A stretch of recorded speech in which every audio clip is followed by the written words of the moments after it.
Hello again, everyone, and welcome back to Reddit Aliens. I'm John, and as always, thank you so much for being here. Good topic for you today. Let's do it.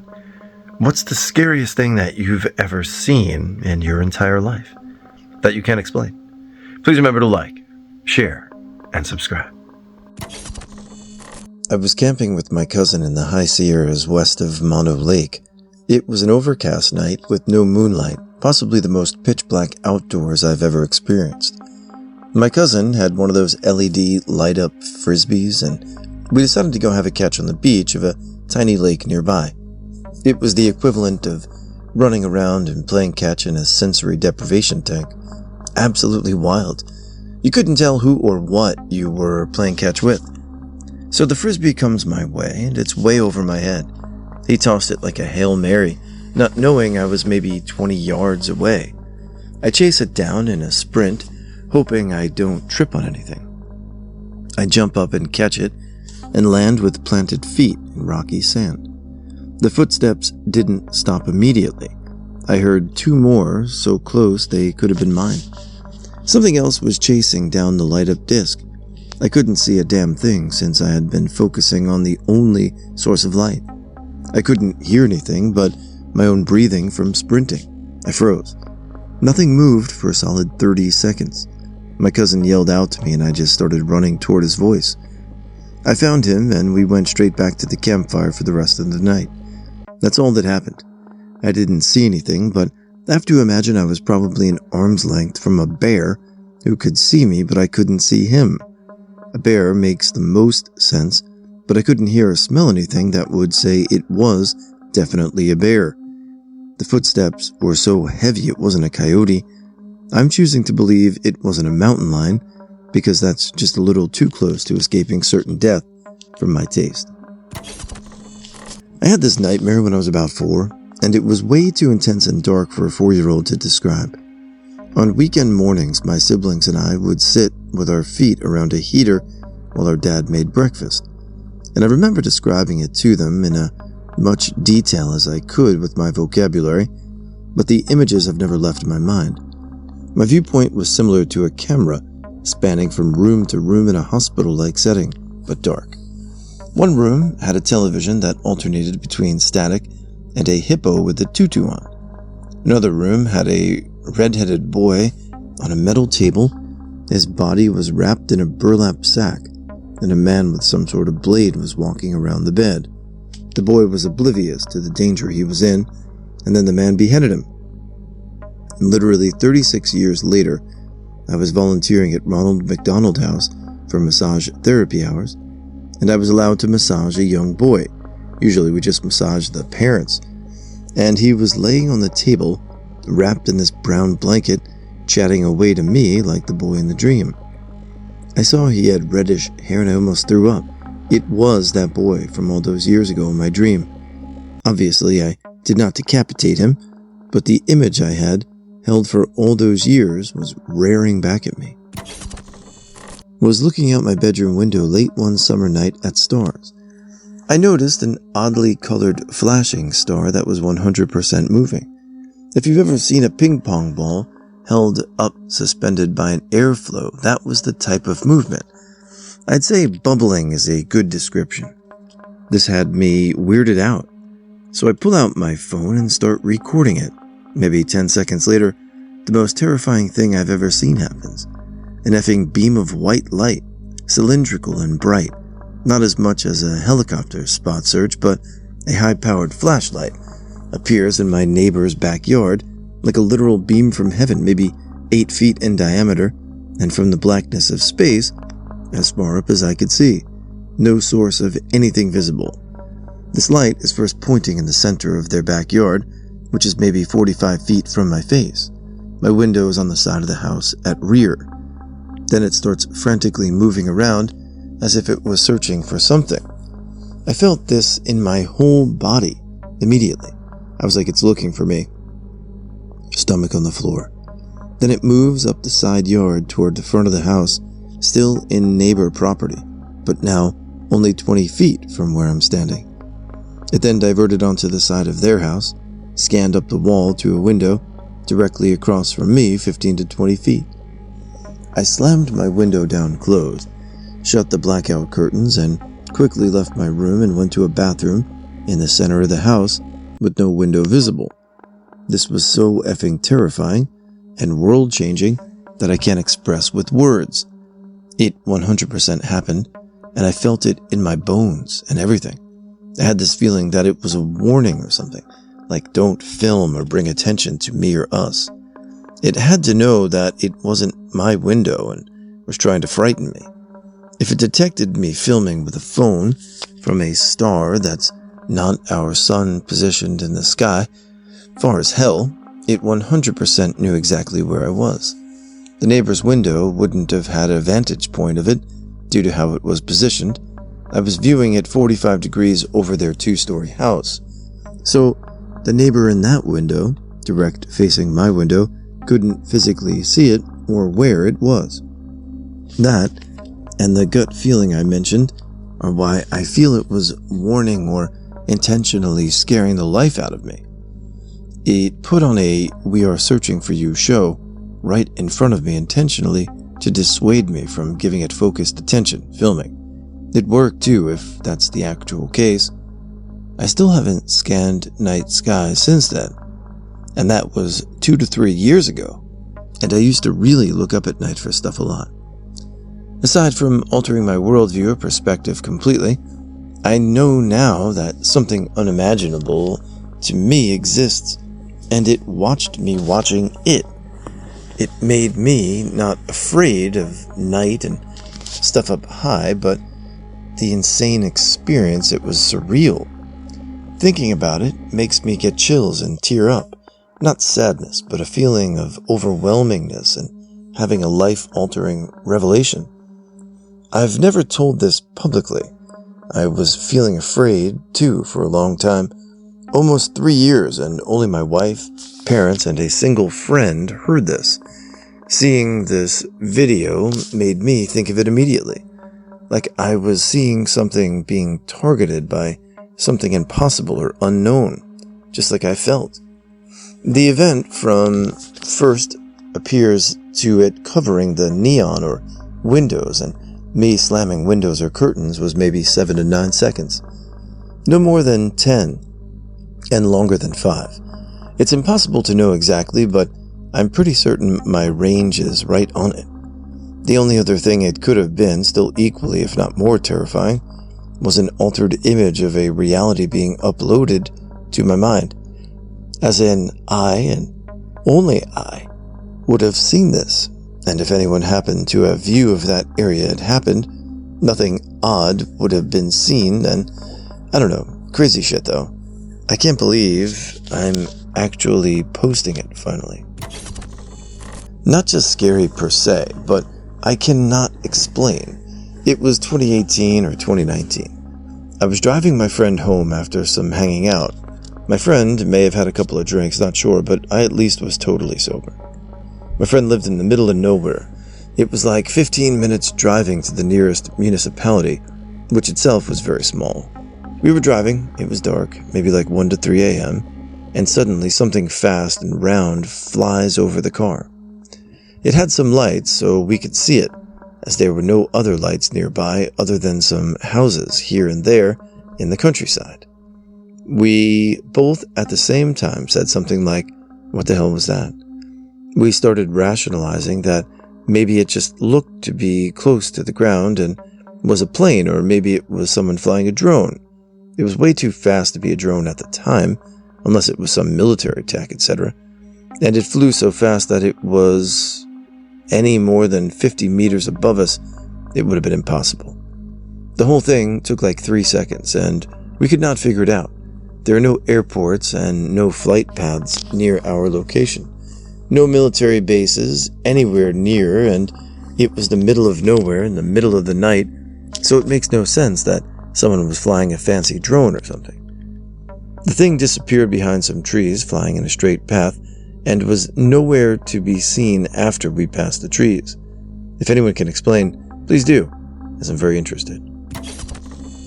My dad was house-sitting for someone, and I went with him every visit to feed it small pets. They have hamsters, sugar gliders, etc., while he watered plants. They had a really old piano in the corner of the living room, and the house was a typical lived-in house with children, so there were piles of clothes and toys around. My dad wasn't super into ghosts, but me and my mom are both very empathic, and we occasionally picked up on energies. I think I was 9 at the time. So, one night, the power's out, typical for the area. The house is pitch black, so I'm in the kitchen feeding a hamster when I hear my dad walking around upstairs. Weird, there weren't any houseplants upstairs, but I was 9, so I just brushed it off. All of a sudden, the hair in the back of my neck stood up, and I got this awful feeling in my stomach. I heard rustling in the hallway and turned around to see my dad, definitely not upstairs. He's staring at me with the widest eyes as we both listen to the footsteps upstairs. Then the piano starts playing. Needless to say, I ran out of that house as fast as possible and never went back in. My dad later told me that he saw moving shadows, piles of toys and clothes, sometimes shifted, and that was not the first time he had heard the piano play, but had thought it was me every time. Poor guy had to keep going by himself now because me and my mom refused. When I was around 4 or 5, I went to a theme park with my family. We were all waiting in line for a log ride when, for some reason, I wandered off by myself. I came upon a small flight of stairs, a short distance from the line we were in, that I'm not even sure anyone else knew was there. I went down the first couple of steps when I saw what I assumed were people dressed as the Easter Bunny. There were about 2 or 3 of them. They saw me and waved at me and tried beckoning me down the stairs. I got a bad feeling. Frightened, I ran back to my family standing in line. I was so confused because the park we were at had nothing to do with rabbits or Easter. It wasn't even that time of year. None of the other characters walking around the park were dressed as Easter rabbits. I remember going back to that same park a few years later and going back to where I remembered the staircase to be. I found no sign of it. Strangest thing ever. I mean, the way you described it, at first thought to me was that, yeah, it's... Oh, I love telling this story. When I was 11 to 13, my family would go camping at a place called Camp Mortimer, North Carolina. This was an older camp that had been around since the 1800s, and even had a graveyard tucked up a hill in the woods. My dad had this tape player and would play scary stories at the campfire. Well, one night he gets the family, minus my grandpa, to go to the graveyard to play my favorite story called Tailybone by David Holt. This graveyard was good-sized and had one entrance at the top of the hill, and we had walked in and walked down to the opposite end and started playing the tape. After a minute or two, I looked up and noticed a pair of colored orbs in front of me on the perimeter of the graveyard that resembled a set of eyes. I was shocked and had a flashlight, so I turned it on and pointed it at the orbs, but they disappeared. As soon as I turned off the lights, a couple more sets appeared along the sides of the first set, and they were a little closer. I again turned on the flashlight and repeated, only to again turn it off to find almost the whole lining of the fence with eyes all along. The orbs were all different colored, red, blue, green, etc., and they were closing in the graveyard. As I mentioned this to my dad, he stood there bewildered for a second and told us not to move. After he looked around and saw the entire perimeter covered, he got into action and yelled for us all to run together.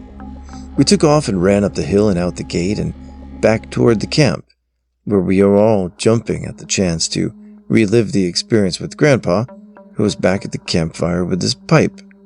He was more aware of things and told us how it was an older graveyard that was built for the local folks who died in a massive flood, as well as it being on native land.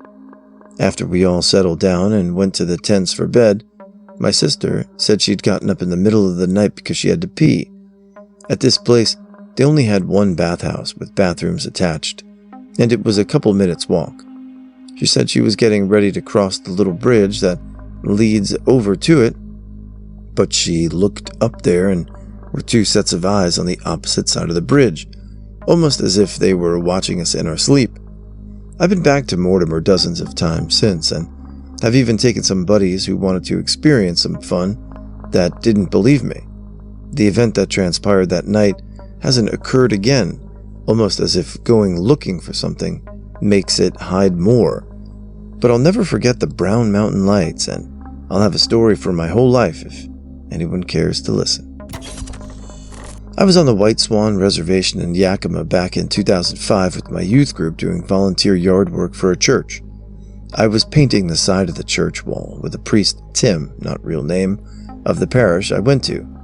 Around noon, a truck pulls in, hot to the parking lot, next to where we were painting, and an older native man and woman get out. They must have known that we were volunteering and part of a church because they came up to Tim and asked if he was a priest and would come back and take a look at their daughter-in-law because she was in pain with a demon inside of her.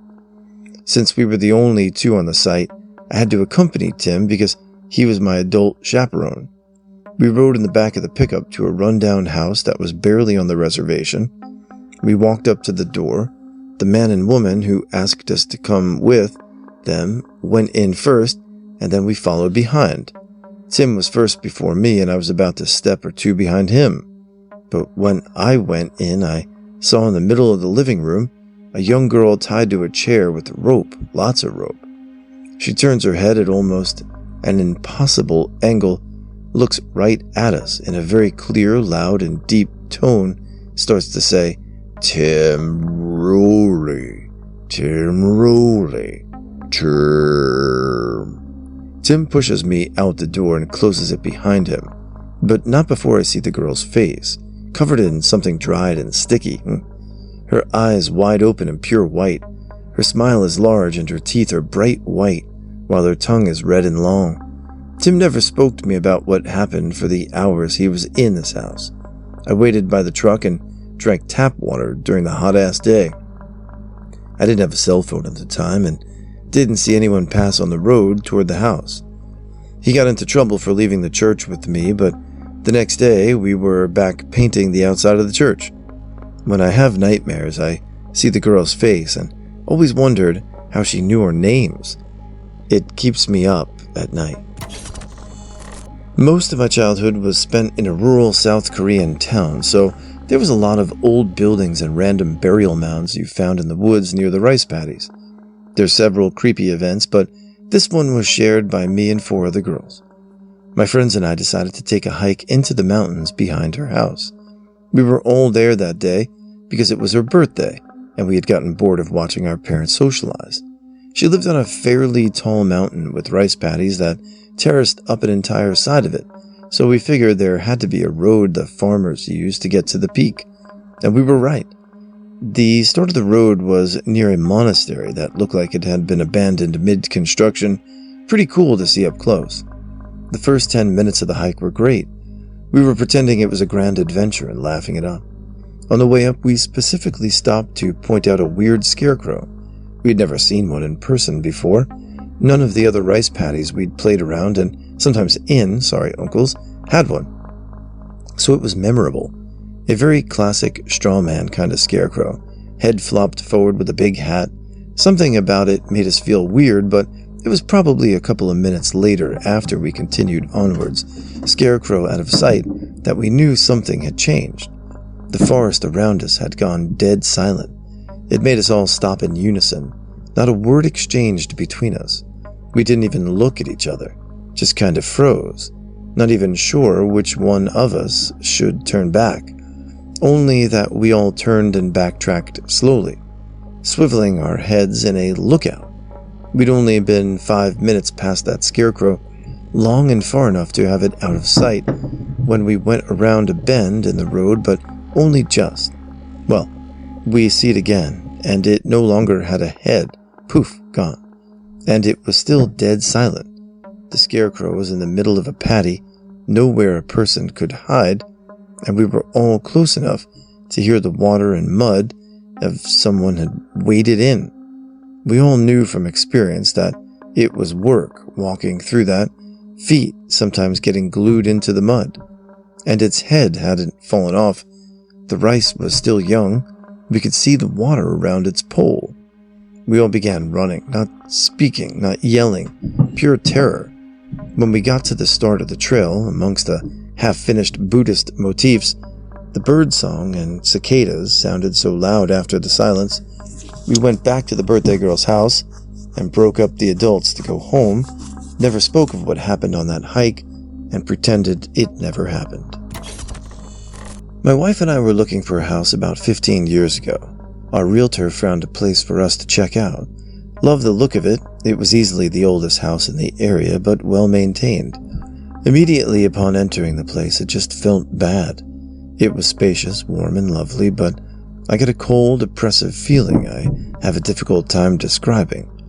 I distinctly remember not feeling welcome, whereas usually a space means nothing to you unless it's your home. I also never felt alone. I strongly dislike superstition or mysticism.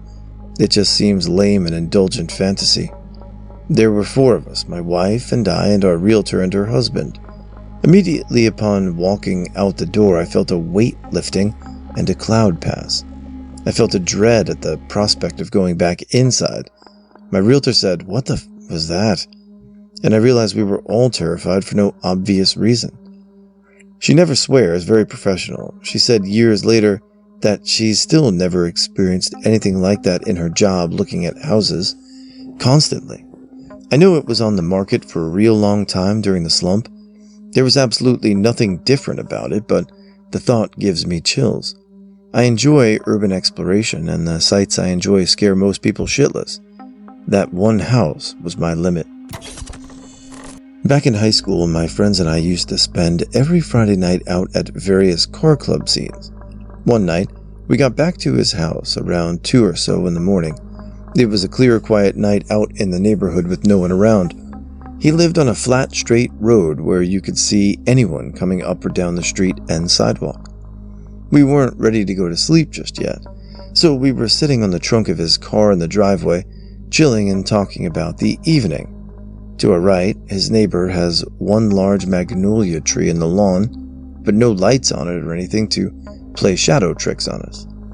As we're sitting there, I caught something move to our right, a dark figure, easily 8 or so feet tall, just standing under that tree. At the same time, I could feel my friend tense up next to me. Neither of us spoke for what felt like an eternity until he quietly asked me, still looking straight ahead, "Did you just see something over there?" "Yeah," I whispered. He asked if I was ready to go inside. "Yeah," I said. We got up, neither of us wanting to look over at the tree, and briskly walked inside. I can still feel the hair on the back of my neck standing up when I recall that night. Something compelled both of us to not look or investigate, just to go inside. And that's the creepiest part to me. Got off work bartending in the wee hours of the morning one time. I take my usual shortcut past the college home, and the road is closed. Lots of sirens, cop cars, ambulances, fire trucks, etc. So I figured it'd be a while until they got whatever cleaned up. I didn't want to backtrack all the way to the highway, so I took a side street that goes through an undeveloped area and a not-so-great part of town to get back to the road that goes to my house. I kinda knew the area, but I ended up in a part I didn't recognize. I pulled over in a parking lot to look up directions on my phone. In front of me were some empty condos that the builder had abandoned mid-project. Empty fields surrounding and a dying streetlight. It was randomly hazy despite the fact that I lived in the desert at the time. While looking at Google Maps, trying to find a way through, someone ambles from the brush in the field into the parking lot. They're walking comically bow-legged like a cowboy in a cartoon, and are wearing baggy Jinko jeans with their hands shoved in the pockets. At least that's what they looked like, because all I could see was their silhouette against the dim street lamp. I drove an old-ass Jimmy from 1978, so my headlights weren't much help either. They paused like they just noticed me, and processed and proceeded to melt onto the ground and slither away. My stomach fell right out of my butt. I spun that truck around faster than it had ever gone in its many decades of life and hauled ass out of there. I backtracked all the way back to the highway and didn't stop until I got home. Good thing it was like 2 to 3 a.m. and I was one of the few people on the road. When I pulled into my driveway, I was still shaking. To this day, I don't think I've ever experienced primal fear like that. where every neuron in your brain is telling you something is very wrong and to get out of Dodge now. I was still so scared, I couldn't get out of my truck. I called my best friend in a panic and made her stay on the phone with me until I got in the house in case that thing had followed me. The next day at work, I found out that the accident that sent me out on my detour was an old busser. He was street racing motorcycles and there was a big multi-car accident. He and several other people died. I don't know if it's connected to the creepy swagger and slither creature, but it's an odd coincidence. Back in '98, when I was in 2nd grade, I lived in a house in Southern California with my mom's boyfriend, 2 sisters, and my oldest sister's boyfriend. It was a 2-bedroom house with a detached garage with an extra room attached to the back of it. My mom's boyfriend stayed in the room attached to the garage, so naturally my mom spent the night there a few nights a week. We had lived there a few months when it started getting weird. It began with the front door being shaken. Now my sister's boyfriend had a pit bull that was a mean bitch to everyone but us, and a few people from the neighborhood that came over regularly. Right before the door shook, the dog started crying and took off. The door only shook a bit, but mine and my middle sister's room were right next to it, and it clearly sounded as someone was trying to get it in. We told everyone, but they ruled it the wind. The next night it did it again. We again told everyone, and my mom stayed the night in our room to see. That night it escalated. The dog took off, and the door began to shake. My mom got into bed with us when it started. She looked scared. The door stopped, and something started banging on our window, loud enough that you would think the glass would break. My mom got us out of bed, and we knocked on my sister and boyfriend's door. Once they opened the door, the banging stopped. Then we heard footsteps on the roof, almost running.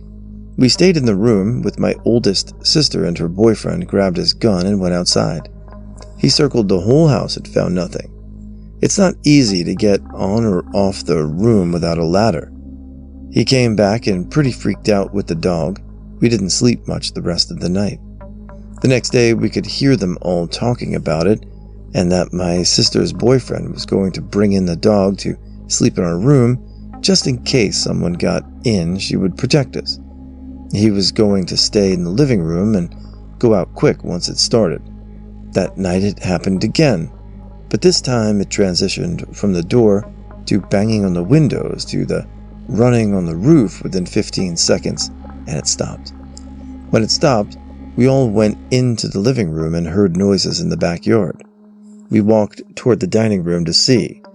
The dining room looked out to the backyard, and about a third of it withdrew in windows, so it would be pretty easy to see out without actually going into the dining room. When we got to the doorway and looked out, there was a lady in white floating by the windows, looking in the house. We lost our shit and ran back to the rooms. They went to look again, and she was gone. I still get goosebumps as it's burned into my memory. The next morning, my mom contacted the church, and the same day they had someone come to the house. She was a medium. Before she arrived, we were all outside, and the dog started barking at the garage and wouldn't go in. She was being put in the garage so she wouldn't bite the medium. As soon as the medium walked in, she said she had a heavy feeling, that something was upset, that she was there. She stated it felt demonic and that someone had let it in. She stated that the lady in white that had appeared was actually there to protect us, which is why it stopped the night before. She recommended us leave the house. We did. We never spent another night there, not even my sister's boyfriend. He ended up selling the house a few months later. Now, as for my mom's boyfriend, he worked nights, so he wasn't there when all this happened. He went to go stay at his mom's, and we saw him a few more times, but then he stopped coming around. My mom broke up with him. Years later, my mom explained to my middle sister and I that she broke up with him because after this all happened, my oldest sister's boyfriend told him he had to move out. He stayed there for about a week after we left, even knowing what was going on.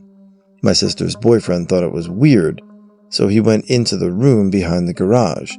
It was already pretty much empty, but not fully, as he was still sleeping there. He noticed something on the floor under the bed. He looked under the bed and saw a tapestry with pentagrams and different colored candles in a box under it. This mother was doing witchcraft back there. We never saw or heard from them again. One I saw and the other I felt, but both the same place. We were visiting Salem, but staying in Danvers, where Salem Village was originally located. One night around 11 p.m., my friend and I were outside this hotel in the back garden seating area having drinks, chatting. She decided to go to the room to get a joint, and I was out there alone. I was facing the hotel, and out of the corner of my eye saw a dark shape. I looked over, and a shadow figure moved from along the wall and behind the bushes near the back door of the hotel. Keeping in mind there were lights all around the entrance, I froze but didn't see anything else. I watched to make sure no one came out from behind the bushes, and when she came back, I looked and no one was there. I decided to stay outside with her as it was well lit and the shadow didn't seem bad, it was just creepy. We had a couple of puffs at the joint, but nothing major. We weren't out of our heads or anything. We got into a pretty heavy conversation about childhood emotional abuse, and suddenly the air around us changed. I literally am getting goosebumps typing this because I've never before or after experienced something like this. It was like everything just got darker and heavier and oppressive, and something seriously did not want us there. I looked around and didn't see anything, and she asked me if I felt it. She described how it suddenly felt really nasty, and I said I was feeling the same thing. It was like we were surrounded by something bad is the best way to describe it. We both froze and we were about to go inside, and suddenly it just lifted. It went right back to a regular night with no heavy feeling or anything. Weirdest thing. We went in soon after that. I found out later that there are actually quite a few haunted spots in Danvers, so I guess we found another one.